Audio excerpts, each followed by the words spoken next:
Hi, welcome to 100% LCFC TV. We're live. It's 2:30 on Wednesday. We've got the latest news from Leicester City brought straight for you. We're live, and if people would like to join in, they can just log into Google Hangouts with their webcams and join the chat. So if anybody joins us, we'll introduce them into the conversation. This is brand new for 100% LCFC, so we know it'll take time for build and for fans to come in and have a chat. So anyway, on with today's news and gossip from the club. Reports from the Daily Express say that we've made a bid for £7.8 million for Kante, N'Golo Kante, and it looks like it's been accepted, although there has been quite a few shenanigans with him potentially holding out, or is he not holding out for a move from Marseille, where he fancies moving to from Caen. But the reports are that we have made an approach, we have signed him, but it's not been confirmed as yet, so that is still very much just a rumour. We move on to the manager's situation. Again, another 24 hours has passed since our last video, and things really haven't moved on a great deal, apart from to say that Claudio Ranieri was yesterday around 20-1 and is now moving up through the ranks at 8-1, and has publicly come out and very much said he would fancy the Leicester City manager's role. He probably is the sort of name that the tie owners would quite like to have in. He's quite a big name around European football and even worldwide football, having managed many clubs. So keep an eye on Ranieri there.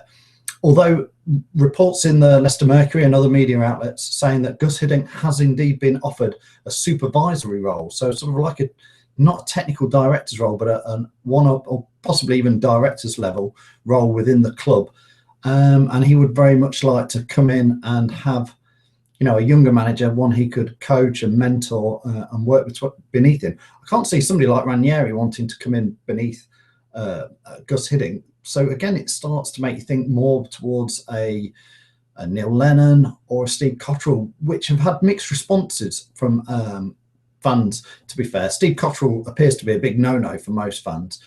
Neil Lennon's got a mixed response, although generally I think most Leicester fans hark back to his playing days and would give him a chance. But they seem strange combinations with a Guus Hiddink, unless he is coming in at that director level. Martin O'Neill is still in there at 6-1. We talked about him. He would be, you know, I think most fans would accept him back and look forward to him. Hopefully he's not going to spoil what he did before. And then Jurgen Klopp still there at 10-1, sitting on the edges of who might come in. Roberto Di Matteo's gone down to 14-1. So if you ask us, he's starting to move in. There's a couple of names, such as Matteo and Ranieri, who you would start to think may well be the managers. A lot of fans showing frustration yesterday and today that we haven't made a decision. The players have been back in training for 3 days now, so that's all going according to plan. But you sort of think, you know, we're a bit like a ship without a captain at the moment. Now, I know there's a lot more infrastructure there without the manager, with his assistants and all that. Nigel Pearson's left, but the rest of his staff are there. Perhaps an interesting person whose name we've not talked about before as a manager. Again, I don't particularly see it myself, but it's Kevin Phillips, who's at 20-1. He's moved up in the bookies odds, so people are starting to perhaps consider him. So it's an interesting time. The odds haven't changed too much. Guus Hiddink is at 2-1. Neil Lennon's 5-2. Steve Cotterill at 5-1. Martin O'Neill at 6-1. Claudio Ranieri at 8-1. And Jurgen Klopp at 10-1. They're the leading 6 contenders as Sky Bet have it today, but we'll have to wait and see for tomorrow. So that's one signing unconfirmed. That's Kante at 7.8 million. If you want to check out his video on YouTube, he looks pretty exciting. He looks he's quite a stocky box-to-box engine. He would certainly break things up. Not a flair player, but a much more of a sort of a defensive, grinding out midfielder, and something that we probably haven't had.